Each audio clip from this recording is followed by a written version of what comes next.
Ya, Assalamualaikum warahmatullahi wabarakatuh dan selamat sore teman-teman sekalian. Jadi pertama terima kasih atas kehadiran teman-teman untuk mengikuti webinar pada sore hari ini. Jadi singkat saja, webinar ini disponsori oleh Geo ICT. Geo ICT merupakan training center yang ada di Indonesia. Dan Geo ICT itu sendiri menyediakan beberapa kursus online dan offline di dua bahasa Indonesia dan bahasa Inggris. Dan untuk lebih lanjut, teman-teman nanti bisa melihat langsung mengenai profil Geo ICT di website Geo ICT itu sendiri, yaitu geo-ict.id, atau bisa juga mengunjungi platform sosial media Geo ICT itu sendiri di Instagram. Nah, pada kali ini kita akan mengadakan sharing session atau webinar, dan pemateri kali ini adalah Bang Haikal. Bang Haikal akan membahas mengenai masalah deforestasi, lingkungan, dan juga hubungannya dengan GIS. Nah, Bang Haikal sendiri saat ini merupakan student intern di Aiden Environment, merupakan perusahaan yang bergerak di bidang lingkungan dan lokasinya adalah di Amsterdam. Webinar ini akan berlangsung selama sejam dengan alokasi waktu 30 menit presentasi dan 30 menit tanya jawab. Dan untuk mengefisienkan waktu, kita persilahkan kepada Bang Haikal. Ya, terima kasih kepada kakak moderator Nur Hidayani Nabarudin dan juga ICT yang telah memfasilitasi terjadinya acara ini. Ya, mungkin langsung saja saya masuk ke materi ya. Saya akan share screen saya.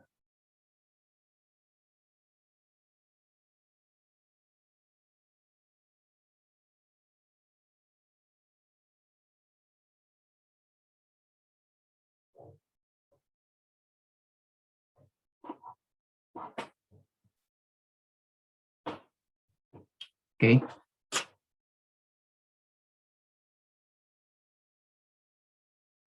Ya, terima kasih semuanya. Sekarang saya masih intern di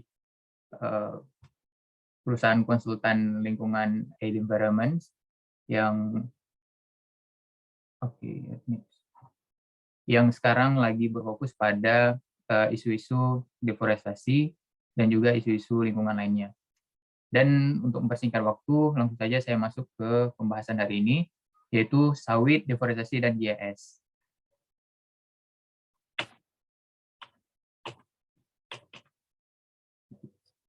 Oke, untuk presentasi hari ini ada beberapa gambaran besar yang akan saya bicarakan untuk diskusi hari ini. Pertama, kita mulai dari introduction. Kedua, gambaran sawit Indonesia. Yang ketiga, deforestasi Indonesia. Yang terakhir, ditutup dengan penggunaan GIS dalam deforestasi. Oke, sedikit bicara tentang Air Environment. Air Environment sendiri adalah lembaga konsultan lingkungan not for profit yang telah berdiri sejak 30 tahun yang lalu, memiliki kantor pusat di Belanda dan beberapa kantor cabang seperti di Indonesia dan Uganda. Air Environment sendiri memiliki 45 pekerja ditambah dengan partner dan asosiasi kolega. Air Environment fokus kepada riset-riset yang menjadi kunci bagi stakeholder dalam mengatasi risiko global seperti perubahan iklim, kehilangan keanekaragaman hayati dan lahan yang tidak berkelanjutan, dan penggunaan air. Dalam hari ini, dalam Air Environment terdapat 3 divisi, yaitu divisi Land and Water Management, Forest Monitoring, dan Sektor Transformation. Di sini mungkin ketika berbicara tentang deforestasi atau sawit dan GIS, kita lebih banyak menyinggung tentang forest monitoring.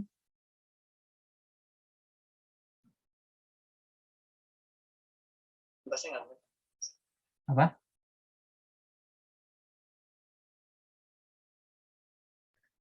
Saya potong dulu, mungkin Bang Haikal boleh share screen? Oh, oke. Biar audiensnya juga lihat apa yang Bang Haikal jelaskan. Terima kasih.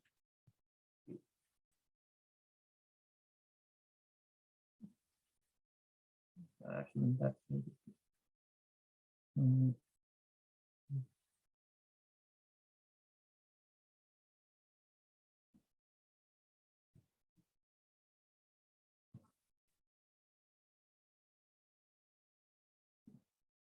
Oke, sudah kelihatan share screen-nya? Sudah. Sudah. Terima kasih sudah mengingatkan sebelum jauh ya.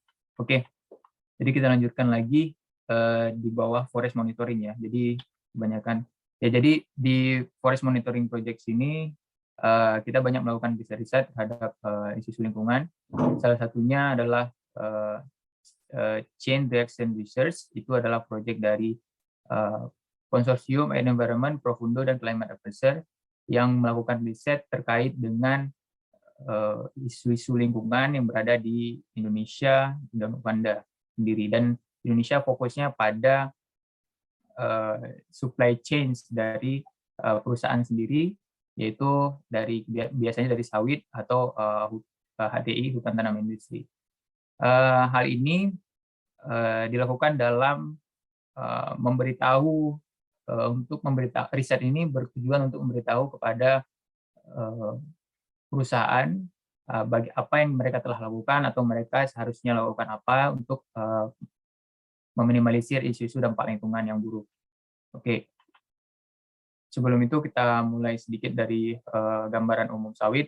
Ya, sawit Indonesia tumbuh secara bertahap dari tahun 2013, 2014 sampai dengan 2017. Luasan sawit Indonesia itu meningkat.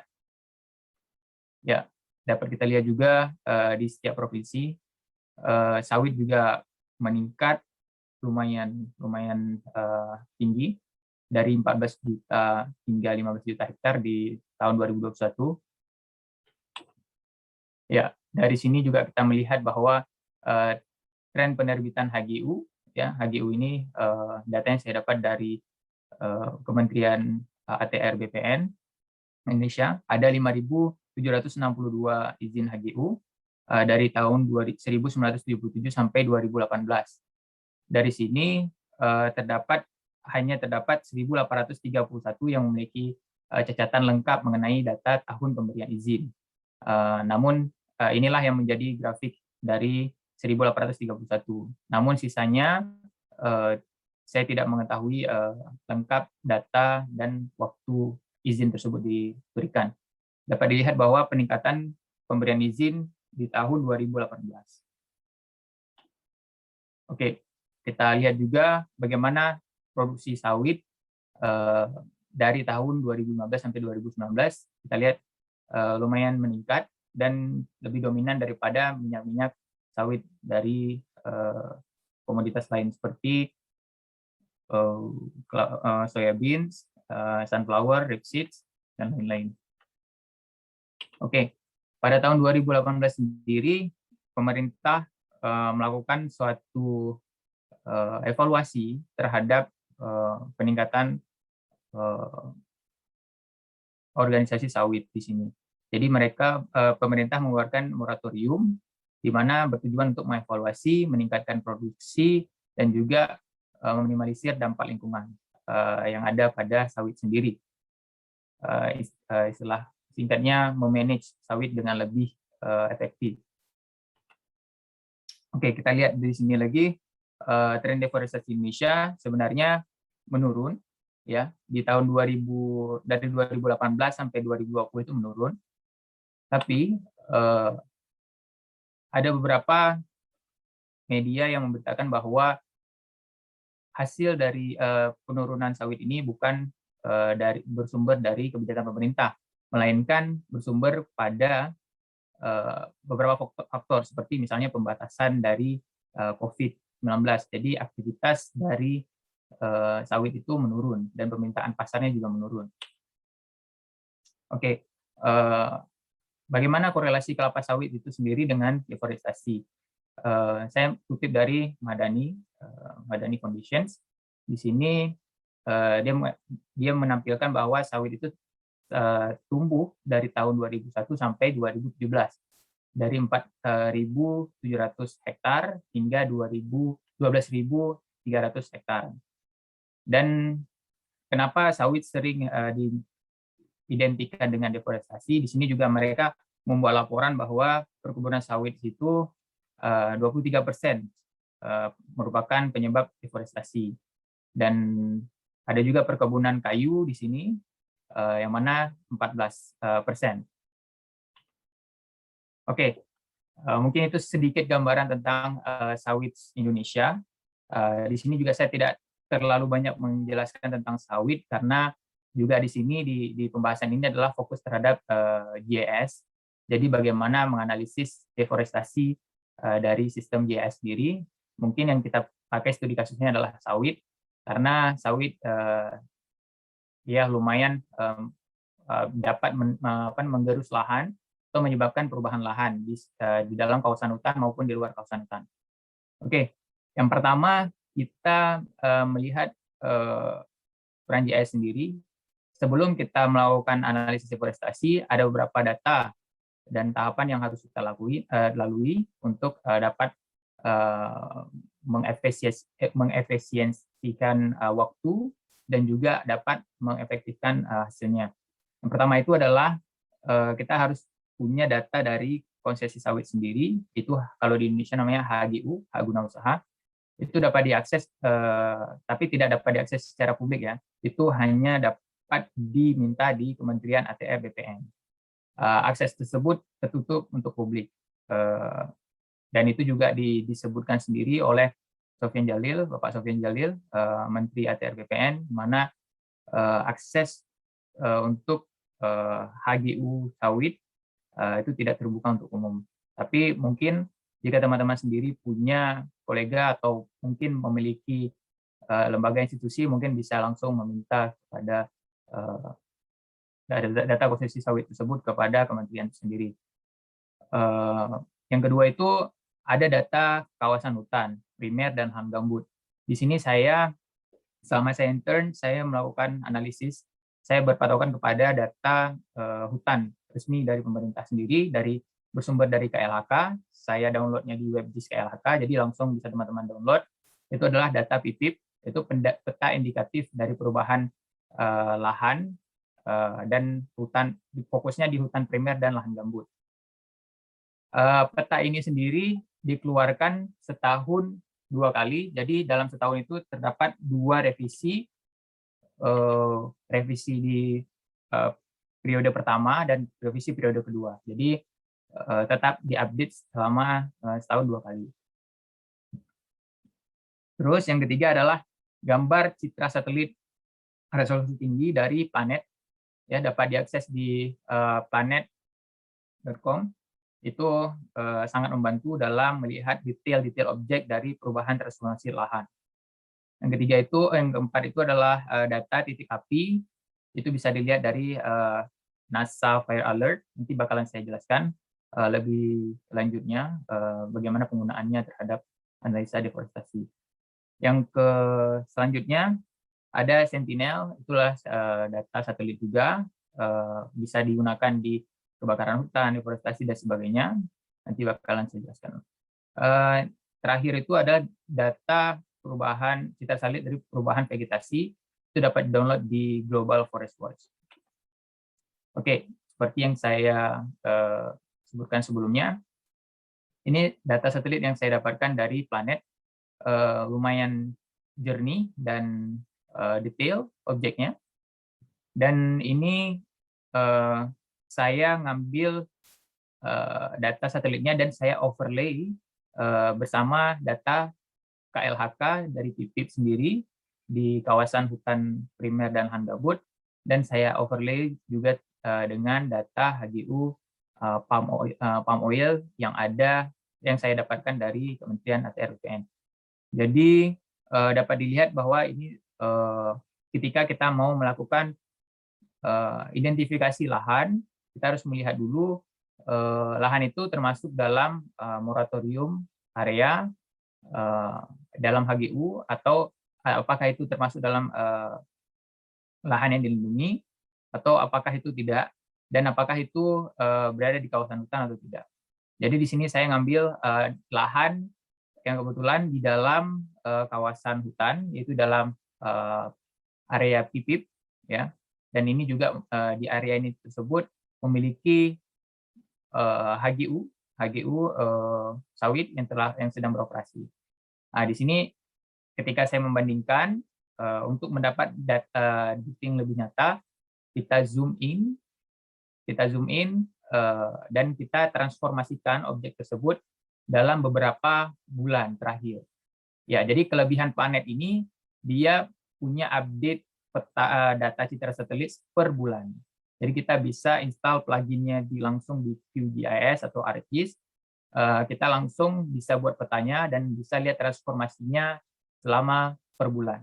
Ya, dan gambarnya lumayan detail dan sangat tinggi resolusinya.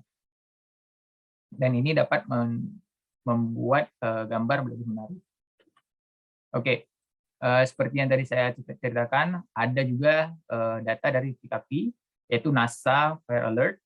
Bisa download di Firms, download di website ini. Jadi NASA ini berguna dalam menentukan titik api di mana saja yang ingin kita cari, atau area of interest kita. Jadi mungkin kita carinya di Indonesia, karena mungkin Indonesia yang jadi fokus penelitian kita.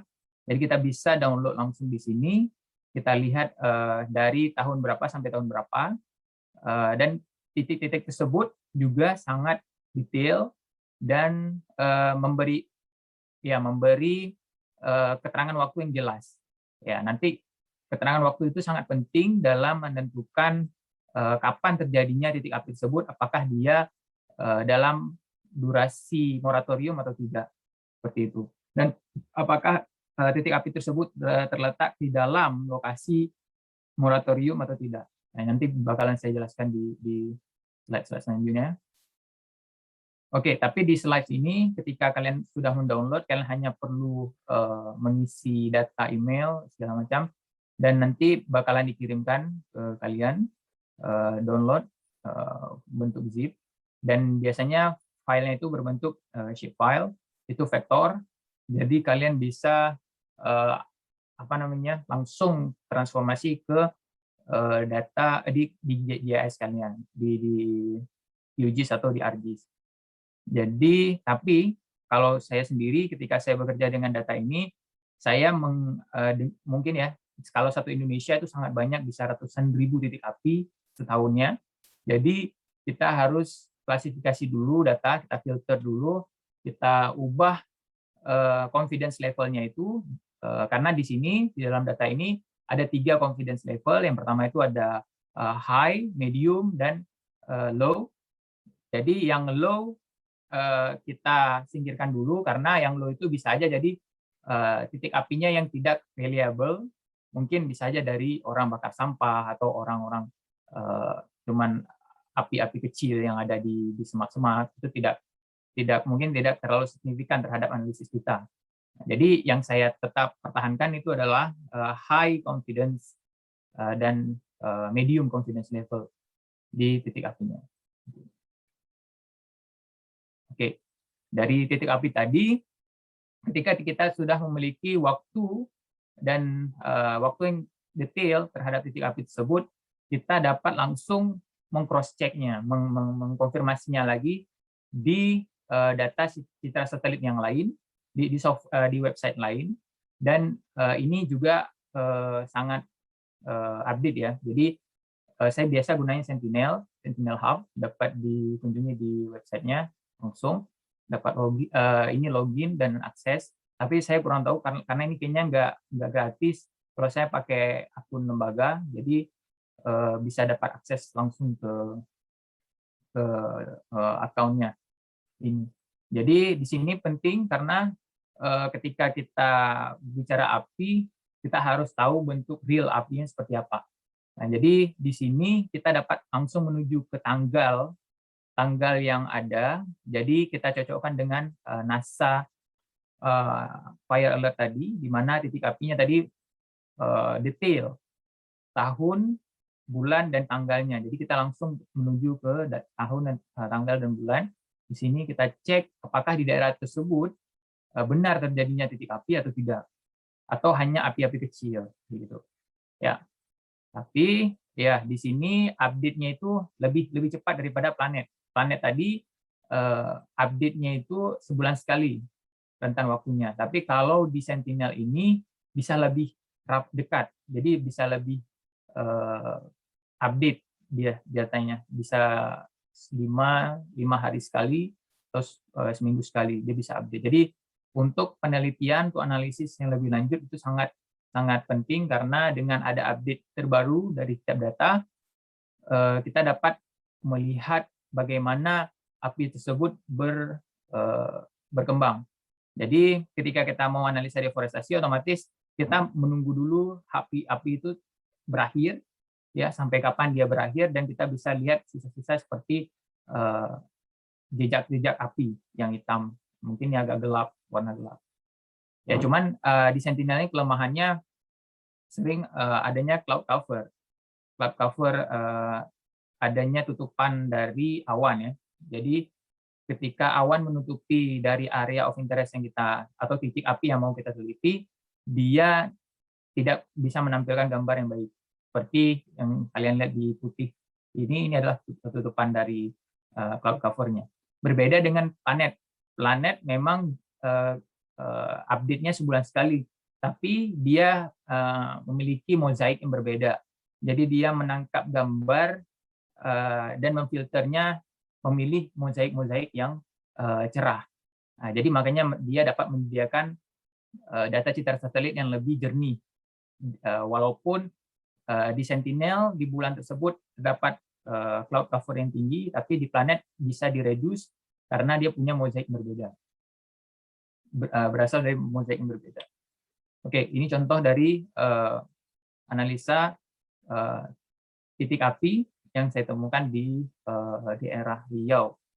Nah, jadi di sini kebetulan titik apinya berada di dalam kawasan gambut, ya, dan juga di dalam kawasan PIPIP, peta indikatif dari KLHK. Jadi di sini saya melihat bahwa ada titik api yang lumayan besar. Jadi Sentinel ini sebenarnya mudah digunainya karena dia punya juga plugin di QGIS. Jadi bisa langsung diinstal dan kalian bebas mau buat peta. Jadi langsung bisa detail gambarnya. Jadi nggak harus snipping tool, gunain snipping tool atau screenshot atau segala macam. Tapi di sini dia memiliki plugin dan itu lebih memudahkan kalian untuk membuat peta dan dengan lengkap. Ya, yang terakhir itu adalah Global Forest Watch.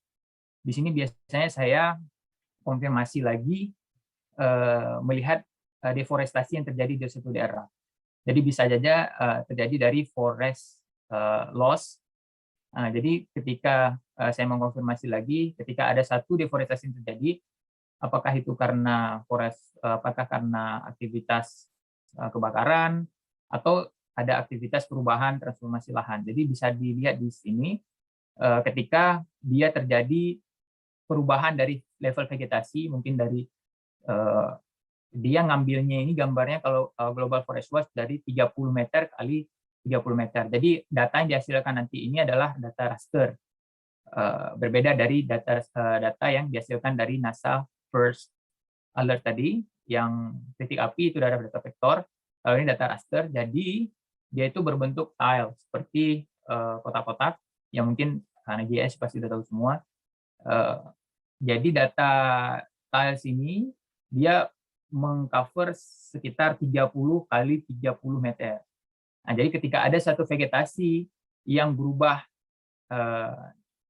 dalam rentan luas 30 kali 30 meter tersebut, dia gambar citra satelit itu bakal menangkap, dan itu bakal diklasifikasikan terhadap deforestasi.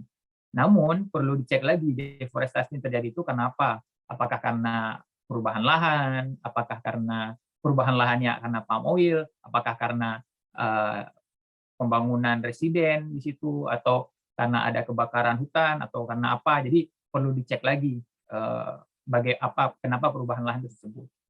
Jadi sebenarnya keempat tools ini, dari Sentinel, dari NASA First Alert, dari Planet, dari Global Forest Watch ini saling melengkapi satu sama lain. Jadi tidak bisa bekerja sendiri kalau menurut saya, karena kita harus cross check datanya itu benar-benar. Seperti misalnya kita mau tahu kenapa terjadi deforestasi. di Kalimantan mungkin, di Kalimantan. Jadi kita nggak hanya semata-mata mengandalkan dari NASA First Alert dari kebakaran hutan doang, tapi kita lihat juga kebakaran hutannya di mana letaknya. Apakah di dalam konsesi kelapa sawit atau di luar konsesi kelapa sawit, atau di dalam konsesi hutan tanaman industri, atau bagaimana di manakah itu terjadi. Ya, kalau di dalam kelapa sawit ya itu bisa dikorelasikan dengan kelapa sawit, terhadap kelapa sawit terjadinya. Tapi kalau tidak, ya tidak bisa. Jadi kita harus objektif juga dalam menilai kebakaran atau deforestasi yang ada di Indonesia. Ya, ini salah satu contoh overlay deforestasi yang saya dapatkan dari Global Forest Watch. Jadi di sini adalah area of interest-nya Kalimantan. Di sini saya melihat bahwa apakah terjadi deforestasi di dalam kawasan PIPIP. PIPIP itu peta indikatif hutan primer dan lahan gambut di Indonesia. Jadi sudah ditetapkan oleh KLHK sendiri peta kawasannya. Jadi tugas saya di sini melihat apakah ada terjadi deforestasi di dalam hutan tersebut. Setelah saya overlay, pertama saya download dari Global Forest Watch, di mana saya mendapati data deforestasi Kalimantan, ya. Tapi data itu belum tentu terjadi di kawasan hutan, bisa saja terjadi di luar kawasan hutan ini. Jadi saya overlay, tapi data raster seperti kita ketahui datanya besar, ya, datanya besar, dan Kalimantan ini bisa 4 bagian, ya, dibagi 4 bagian. Jadi kita harus download dulu satu-satu, gitu, 4 bagian. Setelah itu baru kita gabung. Setelah itu rasternya baru di polygonize, ya raster to polygon. Jadi baru jadi vector. Nah itu mungkin takes time, bisa sampai semalaman kalau saya, karena transformasi ya dari data raster ke data vektor untuk bisa memudahkan saya untuk overlay dengan data vektor yang ada dari PIPIP tadi. Ya, jadi ini dapatkan bahwa hasilnya yang merah-merah ini adalah deforestasi yang terjadi di dalam hutan primer dan lahan gambut. Oke, tadi sedikit tentang bagaimana analisis GIS terhadap deforestasi ya. Kita lihat sekarang apa keunggulan dan tantangannya sendiri dalam menggunakan GIS dalam analisis data. Yang pertama itu seperti yang tadi dibilang bahwa GIS dapat menunjukkan bukti nyata ya, di samping analisis secara policy, secara kebijakan atau secara regulasi, dia dapat memberikan bukti yang nyata dan konkret dan akurat terjadi deforestasi perubahan guna lahan. Seperti yang gambar di belakang ini adalah gambar yang saya ambil dari Planet Imagery. Gambarnya sangat detail, jadi kalian bisa melihat secara detail satu persatu perubahan lahannya itu apa dan vegetasi yang ada di lahan tersebut apa. Jadi apakah dia sawit, apakah dia tebu, apakah dia padi atau apa segala macam, kalian bisa langsung melihat dengan jelas dan detail gitu. Dan lumayan update sebulan sekali. Dan keunggulan yang lainnya juga NASA Fire Alert yang saya katakan tadi itu memiliki menunjukkan titik api yang lumayan akurat dan juga detail tahun dan angkanya. Jadi kalian bisa simpan tahun dan angkanya, nanti kalian bisa gunain Sentinel untuk kalian ngecek apakah ada terjadi kebakaran di situ atau tidak gitu. Apakah kebakaran besar atau enggak. Oke, tapi juga ada tantangannya sendiri ketika saya kalau mulai bekerja dengan GIS itu gimana groundworking-nya itu ya seperti cleaning data itu butuh proses yang waktu yang lama. Seperti tadi contohnya cleaning data dari NASA Fire Alert, Fire Alert. Jadi data itu harus saya hilangkan dulu yang low confidence level-nya. Harus saya lihat dulu koordinatnya dan saya rapikan dulu beberapa data seperti itu. Jadi ada membutuhkan waktu lumayan di sini untuk pembersihan data. Sometimes juga ada tutupan awan yang mengganggu penangkapan gambar area of interest kita. Jadi ketika kita tahu di situ ada terjadi deforestasi atau kebakaran, tiba-tiba di tanggal itu ada cloud cover Jadi kita nggak bisa ngambil gambar dengan detail. Ya, makanya kadang-kadang kita butuh beberapa platform yang lain. Tapi Planet, Sentinel, ya ketika Sentinel kalian bisa mainkan sendiri tanggalnya. Ketika kalian tanggal A misalnya kalian nggak dapat, padahal di situ terjadinya yang parahnya misalnya kebakarannya, kalian bisa ngubah ke tanggal yang dekat sama tanggal itu. Jadi kalian bisa mengakalinya itu, kalian ngeset tanggal yang setelahnya gitu. Oke. Ada tantangan lain juga seperti error, seperti file yang diproses. Mungkin ini terjadi di semua software ya. Jadi kadang-kadang juga datanya terlalu besar, seperti baru-baru ini saya konversi data raster ke shapefile, itu besar sekali karena tilesnya itu konversi ke waktu saya polygonize itu bisa sampai ratusan ribu, jadi komputer juga lambat bekerjanya, jadi sehingga ya takes time. Ya. Oke, tapi yang terpenting itu adalah di sini analisis dari JS itu hanya 30% dari serangkaian proses. Sisanya ditentukan oleh grounded works seperti cleaning data, finding, running, dan sources. Jadi untuk menghasilkan satu analisis JS yang baik dibutuhkan proses yang panjang dari preparation, data preparation-nya. Nggak hanya result semata, tapi kita butuh fokus kepada preparation-nya, seperti kita konfirmasi dulu data ini benar atau enggak sumbernya, kita ngecek dulu tahun datanya tersebut, jadi kita sesuaikan dengan report, dan juga kita sesuaikan dengan korelasi dengan area of interest kita, dan apa yang mau kita produksi terhadap data tersebut. Oke, jadi kembali lagi ke sedikit tentang apakah moratorium sawit itu sudah efektif. Ya menurut saya sendiri yang berdasarkan yang saya bacaan dan kerjaan saya, kalau untuk jumlah pengeluaran konsesi, ya itu efektif karena turun ya. Jadi saya tidak mendapatkan data setelah tahun 2018. Namun sebenarnya para pemegang HGU tersebut masih dapat melakukan hal-hal sesuai dengan kontrak HGU tersebut dibuat sebelumnya. Misalnya HGU-nya itu dikeluarkan di tahun 2011 dan perjanjian land clearing-nya itu ada pada saat itu. Jadi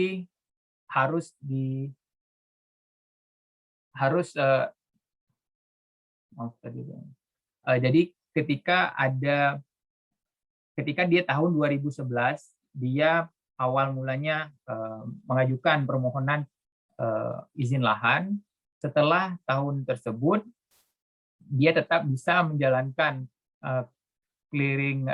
proses clearingnya itu seperti tahun-tahun sebelumnya. Jadi kontraknya itu masih sistem lingkungannya itu atau regulasinya itu masih berlaku regulasi yang lama, bukan regulasi yang baru. Jadi regulasinya itu sesuai dengan tanggal awal dia dibebaskan guna lahannya. Jadi ya mungkin sampai di situ aja presentasi kali ini ya. Jika ada pertanyaan ya silahkan diberikan ke moderator, ya saya serahkan kepada moderator. Terima kasih. Ya, terima kasih kepada Bang Haikal, materinya sangat menarik. Mungkin buat teman-teman audiens, siapa tahu ada yang bertanya, silahkan angkat tangan, atau bisa juga mengirimkan pertanyaan di kolom chat. Nah, saya ada satu pertanyaan Bang dari audiens. Pertanyaannya adalah, plugin untuk titik api pada QGIS pakai plugin apa Bang? Oke. Ya, untuk titik api, saya tidak menggunakan plugin, karena itu data yang saya download ke yang titik api mana ya? Apa Sentinel atau yang Fire Alert? Ada disebutin nggak? Nggak ada. Oh ya, kalau yang data titik api yang saya ambil dari NASA, itu tidak ada plugin di situ. Jadi karena datanya itu berbentuk data vektor, jadi langsung di overlay sama data yang kamu inginkan gitu, data apa gitu. Tapi kalau di Sentinel itu dia ada pluginnya sendiri di UGIS, jadi bisa diinstal di Sentinel Hub. Jadi kalian dapatkan kok. Tapi kalau free atau enggak saya kurang tahu ya, kayaknya berbayar deh. Tapi kalau kalian yang kerja atau itu tuh penting sih untuk dipakai. Ya, oke, mungkin Bang Haikal sudah menjawab. Kemudian saya lihat ada satu orang yang angkat tangan, mungkin kepada Pak Togar, silahkan Pak. Ya, terima kasih. Halo Haikal, Halo Pak. gantian kita sekarang ya. Saya yang bertanya nih. Waduh. Enggak, sebenarnya bukan bertanya. Ya ada sedikit pertanyaan juga, klarifikasi mungkin. Jadi sebenarnya yang tadi disampaikan itu ini kan penggunaan GIS ya.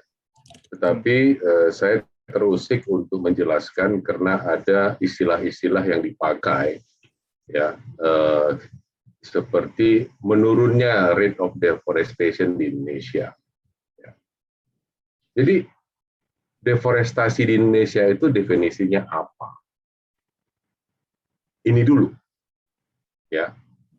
Deforestasi di Indonesia definisinya itu tidak ada kaitannya dengan GIS.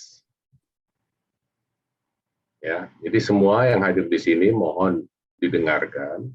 Tidak ada kaitannya, angka deforestasi Indonesia itu tidak ada kaitannya dengan perubahan lahan. Enggak. Deforestasi di Indonesia itu adalah ya, perubahan kawasan hutan menjadi non-kawasan hutan. Itulah deforestasi di Indonesia. Kalau kita buka Global Forest Watch atau apapun yang mendefinisikan kawasan hutan, ya, yang mengatakan kawasan hutan, belum tentu di dalamnya itu ada hutan, ada pohon. Tetapi dia masih merupakan secara legal kawasan hutan. Ini yang perlu diketahui dulu. Minggu lalu atau 2 minggu lalu saya berbicara dengan Earthqualizer yang juga temannya atau Underbow atau apapun dari Aid Environment. Mereka juga memakai dua istilah yang sama, deforestasi dan penurunan deforestasi dan GIS. Saya bilang sama Jeremy, what are you really talking about? Kalau kita berbicara dengan perubahan lahan, maka itu murni adalah kita memakai GIS dalam terminologi deforestasi umum dunia. Tetapi kalau kita memakai terminologi deforestasi Indonesia, negara Republik Indonesia, maka deforestasi itu adalah perubahan status kawasan menjadi non-kawasan. Ya, ini mohon diperhatikan dengan benar. Silahkan cari referensinya. Ya, kemarin itu saya pernah lihat ada referensi apa, Forest Watch atau apa mengatakan definisi, nggak nyambung juga apa yang dikatakan. Saya sendiri secara pribadi mendengar. Nah, jika terjadi, silahkan dicek pemberian di Global Forest Watch, pemberian izin pengelolaan, pengusahaan hutan. Kalau pohon ditebang di dalam kawasan hutan yang sudah mendapatkan izin pengusahaan hutan atau HPH atau apapun namanya sekarang, itu namanya bukan deforestasi, tetapi degradasi fungsi hutan. Ya. Kawasan tetap menjadi kawasan, hitungannya luas hutannya tetap luas hutan, pohonnya ada atau tidak, itu hal yang lain. Ya. Ini mohon betul-betul dimengerti dulu sebelum kita berkoar-koar mengenai deforestasi dan turunnya. Saya terus terang Haikal dan teman-teman, sewaktu Presiden mengatakan kita turun deforestasi, rate deforestasi sekian persen, saya sendiri tersenyum. Enggak gitu toh. Turunnya pemberian izin, ya. Turunnya pemberian menjadi APL, iya. Tapi apakah hutan kita masih tetap dibabat sekarang saat ini? Buka GIS, buka planet.com, plot HPH. Berapa banyak HPH di Indonesia sekarang? Haikal punya angkanya? Kayaknya nggak punya deh. 22 juta hektar hutan Indonesia sudah diberikan izin untuk ditebang pohonnya. Termasuk hutan primer yang berada di sentral Kalimantan, yang di tengah-tengahnya itu, dan di Papua. Apakah itu deforestasi?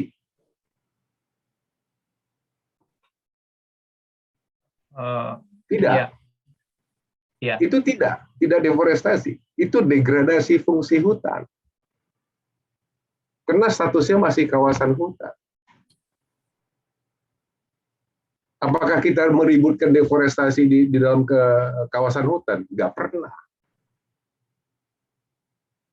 Kalau kita berbicara menurunkan rate deforestasi, saya sih mintanya cabut aja 22 juta hektar HPH itu. Agar tidak lagi pohon-pohon Indonesia ditebang. Kalau kita mau menjaga tropical forest kita, cabut itu 22 juta hektar izin, agar pohon-pohon kita tidak lagi ditebang dan dikirim ke Eropa dengan label SVLK atau FLEGT. Sistem verifikasi hasil hutan. Ini yang perlu semua di sini sadar, ya. Ada dua hal kita berbicara deforestasi. Yes, sawit mengkonversi status kawasan hutan menjadi non-kawasan hutan. Betul. Tetapi apakah sebelum dilakukan konversi masih ada atau tidakkah hutan di dalamnya? Studi sudah membuktikan 80-90% sawit berasal dari kawasan hutan yang sudah terdegradasi habis. Silakan buka Petrus Gunarso, Pak yang baru-baru ini melakukan itu adalah Prof. Yanto Santosa. Ya. Itu ada studinya. Melakukan konversi, ya. Dan itu adalah disebut deforestasi, ya. Oleh pemerintah Indonesia. Oleh kita beda lagi definisinya. Gitu. Begitu komentar saya. Oh ya, satu lagi mengenai planet.com tadi. Tadi ditampilkan kawasan hutan dan HGU di dalamnya. Ya. Di Indonesia ini ada yang terjadi begini, Haikal. Hutan masuk kebun sawit. Maksudnya apa? Kita sudah punya HGU, tiba-tiba pemerintah mengatakan itu adalah kawasan hutan. Silakan studi kasus Kalimantan Tengah dengan Pergub nomor 5 tahun 2015. Ya, merubah HGU yang tadinya sudah menjadi pohon sawit, itu di overlay menjadi kawasan hutan. Dan itulah yang mungkin ditunjukkan oleh planet.com itu. Terima kasih. Ya, Pak. Makasih, Pak. Terima kasih, Pak. Jadi betul-betul memberikan mungkin tambahan ke teman-teman sekalian perbedaan antara degradasi dan juga deforestasi, dan itu sangat bermanfaat. Jadi sekarang kita bisa tahu perbedaan antara degradasi fungsi hutan dan deforestasi itu sendiri. Oke, Bang. Jadi masih ada satu pertanyaan lagi. Banyak penelitian yang menggunakan metode NDVI dengan perbandingan dua citra yang berbeda tahunnya. Kira-kira efektif tidak?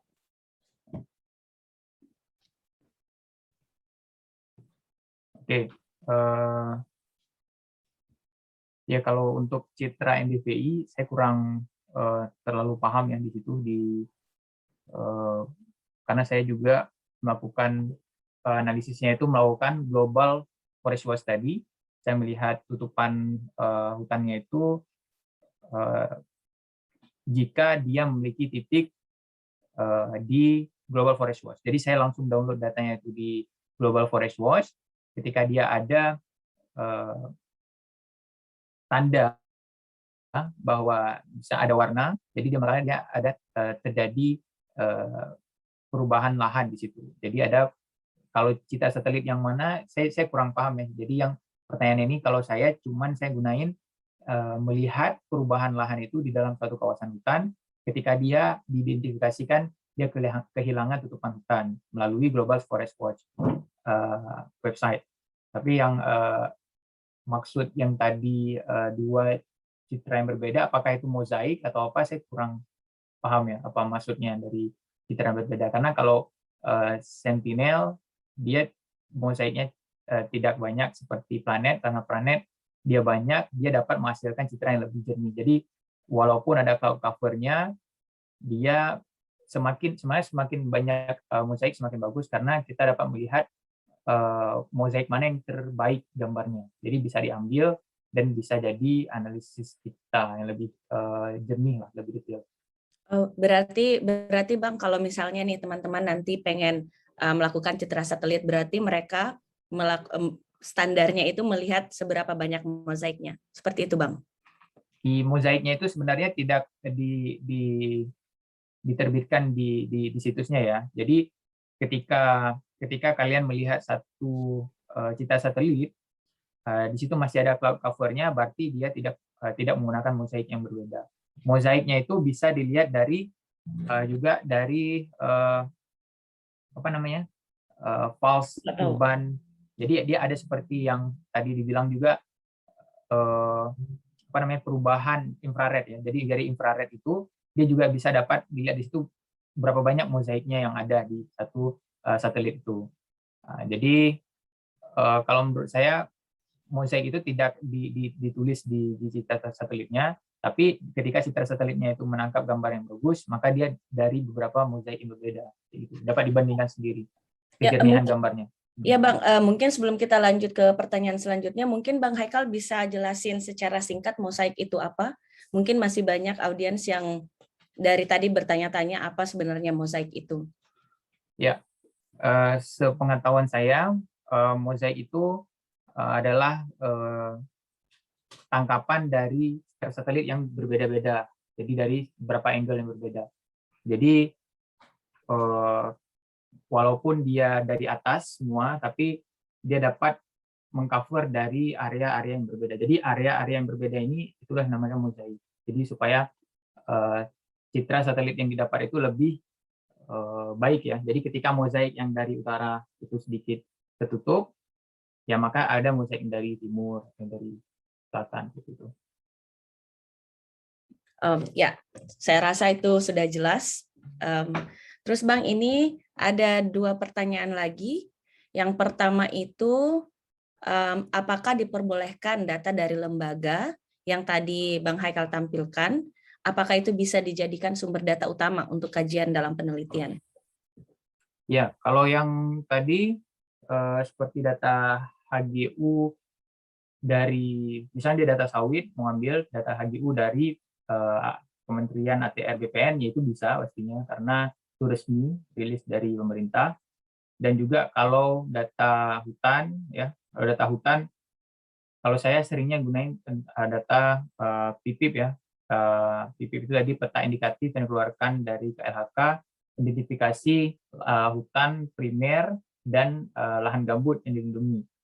Namun sebenarnya data-data itu tidak semuanya ini ya publicly access gitu. Jadi yang data HGU tadi itu tertutup, tapi yang data KLHK tadi bisa diakses, cuman emang butuh proses yang panjang karena ketika buka web JIS KLHK itu dia Indonesia kan luas, jadi dia ada berkotak-kotak. Jadi dia download itu data raster satu, ntar baru digabung semua lama. Jadi saya kurang bisa aja sih di-download, cuman takes time memang untuk data PIPIP tadi. Dan kalian juga harus update terus ketika PIPIP itu kan dia keluar, KLHK itu mengeluarkan revisi setiap bulan 2 sama bulan 8 biasanya. Jadi setahun itu 2 kali. Gitu. Tapi kalau kalau ya mau dijadikan dari penelitian ya setahu saya bisa kalau emang dia skopnya itu ya untuk dia seperti misalnya menyelesaikan tugas kampusnya ya, tapi ya saya nggak tahu ya kalau ada pihak ketiga yang penyedia data lagi lain ada, tapi yang saya tahu data itu cukup reliable karena data pemerintah gitu. Tapi Ya. kalau ada yang membantu menjawab ya boleh silakan, karena saya juga baru di JS ya, jadi ya silakan.